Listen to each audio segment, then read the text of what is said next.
여러분 안녕하십니까? 9월 18일 금요일 KBS 아메리카 뉴스입니다.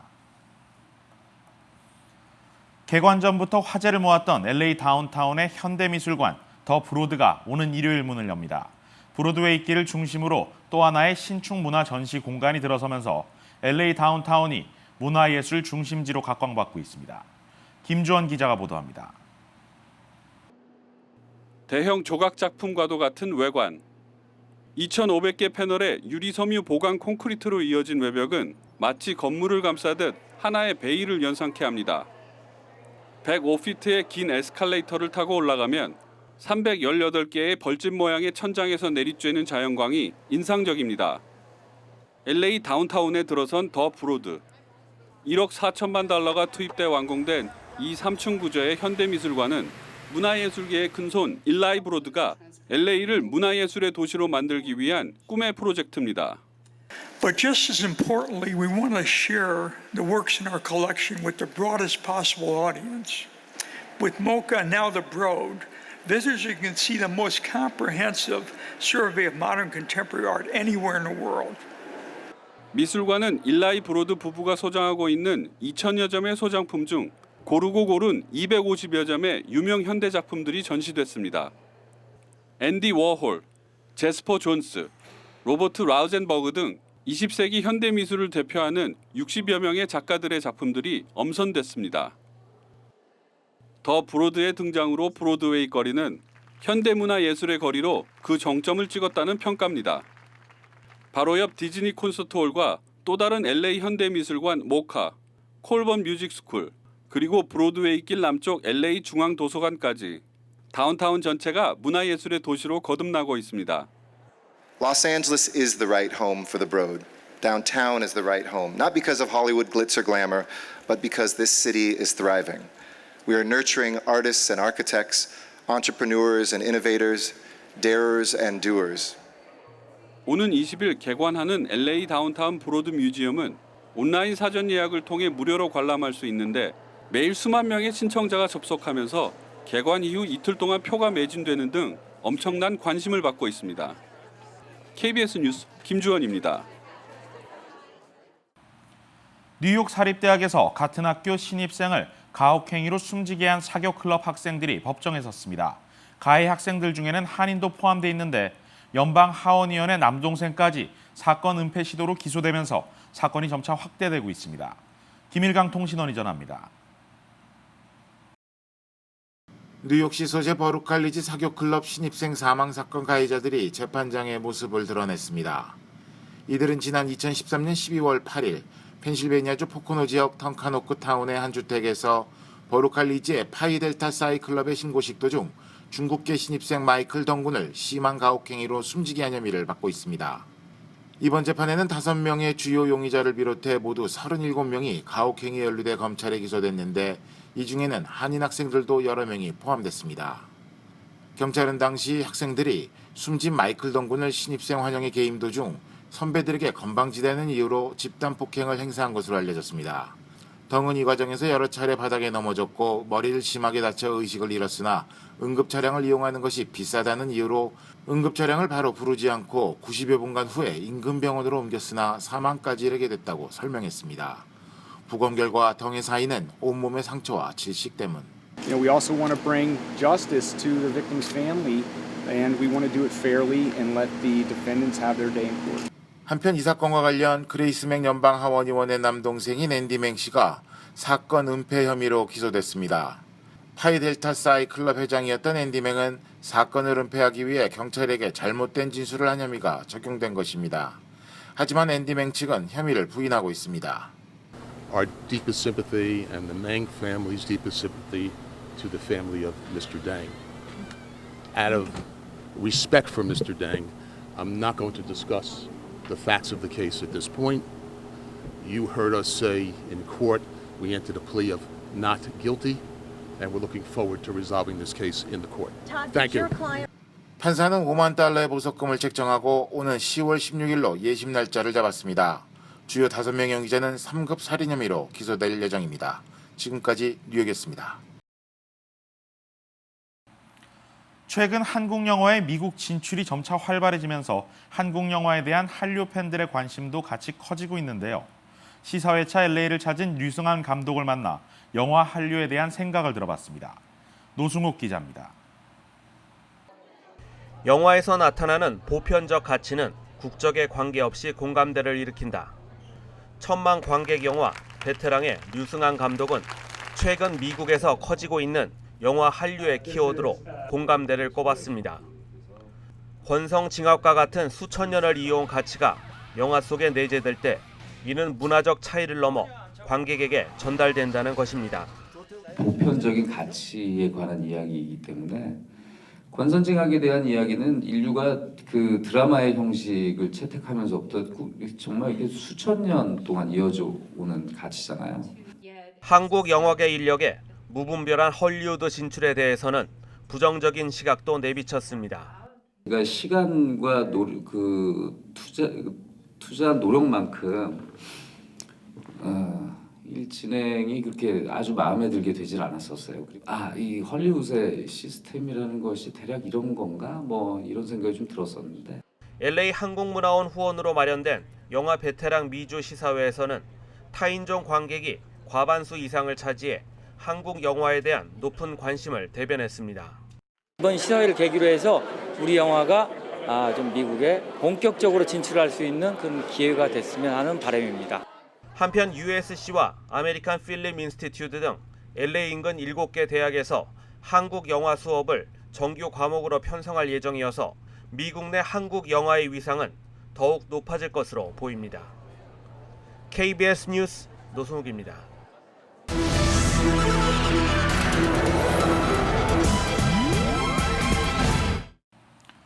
공화당의 대선 선두주자 도널드 트럼프가 또 말 때문에 아주 거센 후폭풍에 직면했습니다. 오바마 대통령이 무슬림이라는 지지자의 주장에 맞장구를 쳤다가 중요한 연설 일정을 취소해야 하는 처지가 됐습니다. 박유한 특파원입니다. 트럼프의 유세에서 한 지지자가 발언을 합니다. We have a problem in this country. It's called Muslims. We know our current president is one. Right. You know he's not even an American. We need this birth certificates, man. 오바마 대통령이 이슬람교도이고 심지어 미국인도 아니라는 주장에 꼭 필요한 질문이라고 맞장구를 친 겁니다. 이후 백악관과 민주당은 물론 공화당에서도 트럼프에게 거센 비난이 쏟아지고 있습니다. He knew, or he should have known, that what that man was asking was not only way out of bounds, it was untrue. If somebody at one of my town hall meetings said something like that, I would correct them and say, no, the president's a Christian and he was born in this country. 보수 성향의 폭스뉴스도 지난 2008년 대선 때 비슷한 질문을 받았던 맥케인 후보가 단호하게 사실을 바로잡았던 것에 견주면서 트럼프를 힐난하고 나섰습니다. 트럼프 측은 질문을 제대로 듣지 못해서 벌어진 일이라고 해명했지만 파장은 커지고 있습니다. 트럼프는 보수주의자들의 표심을 잡을 수 있는 중요한 행사의 연설 계획까지 취소하고 대책 마련에 고심하는 모습입니다. 워싱턴에서 KBS 뉴스 박유한입니다. 일본이 집단 자위권 행사를 포함한 안보 법안을 통과시켰습니다. 일본이 마침내 언제든 다시 전쟁을 할 수 있는 나라가 된 것인데요. 군사 대국으로 가는 일본의 행보 앞에 동북아 안보 지형의 판도가 흔들리고 있습니다. 이정민 기자가 보도합니다. 일본은 안보 법안이 국회를 통과하기도 전에 미국과의 방위협력 지침을 개정해 집단적 자위권 행사를 포함시켰습니다. 미국과의 군사협력 강화로 군사 대국화의 꿈을 이루고 중국과의 패권 다툼에서도 밀리지 않겠다는 겁니다. 일본을 활용해 적은 예산으로 동북아에서 중국의 영향력 확대를 막을 수 있게 되는 미국은 대환영입니다. Prime Minister Abe is leading Japan to a new role on the world stage. The foundation of both efforts is a strong U.S.-Japan alliance. 강한 미일 동맹을 의식한 듯 러시아와 협력을 강화한 중국. 전승 70주년 열병식에선 최신의 무기를 선보이며 군사력을 뽐내는 등 군비 확충에도 박차를 가하고 있습니다. 我们也希望日本继续走和平发展道路，为地区的和平与稳定发挥建设性的作用。 중국과 미일의 갈등은 소유권을 둘러싼 남중국해에서 첨예한 대립으로 이어지고 있습니다. 북한 문제에 주변국들의 협력이 절실한 한국으로선 협력을 강화하고 있는 미국과 일본, 그리고 중국 사이에서 부담스러운 상황입니다. 여기에 미국의 후방 지원이 자유로워진 일본이 한반도 급변 사태 시 집단적 자위권을 행사할 가능성을 마냥 배제할 수 없다는 점도 우려로 남아 있습니다. KBS 뉴스 이정민입니다.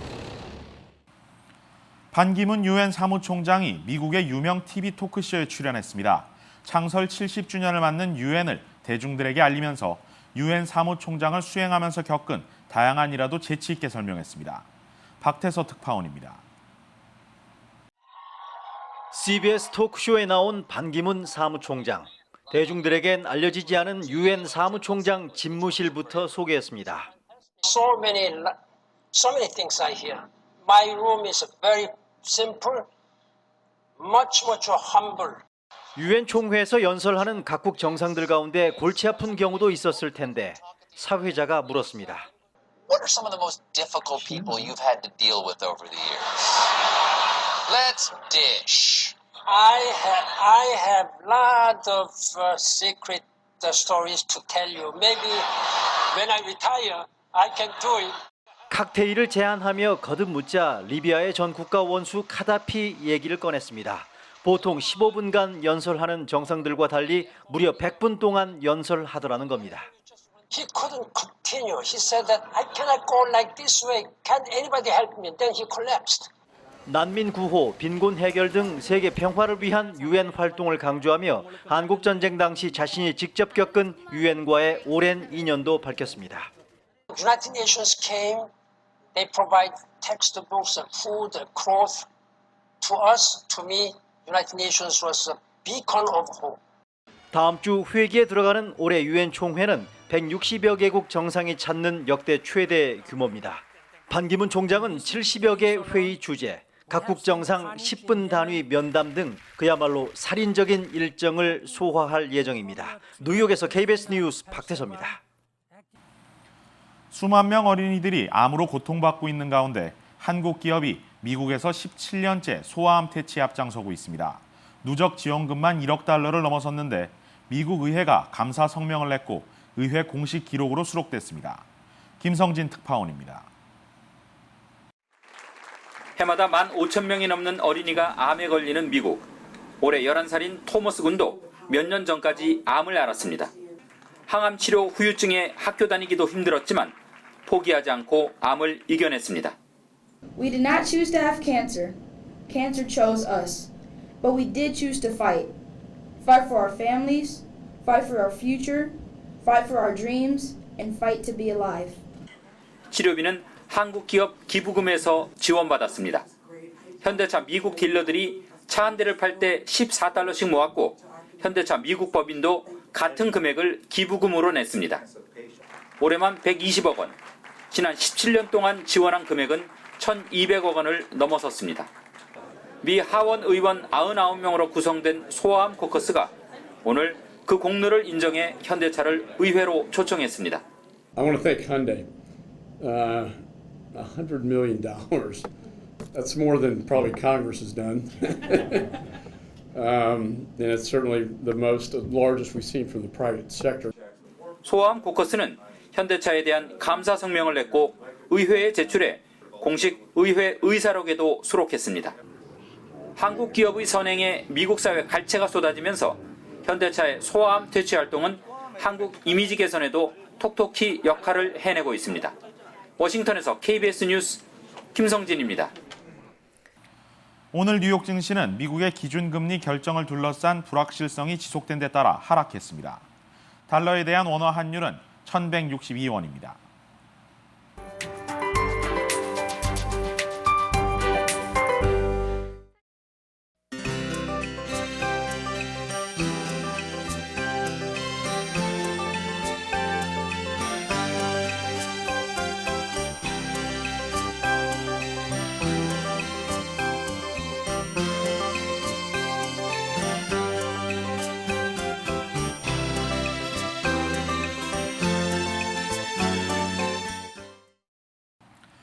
이상으로 9월 18일 금요일 KBS 아메리칸 뉴스를 마칩니다. 즐거운 주말 보내시기 바랍니다.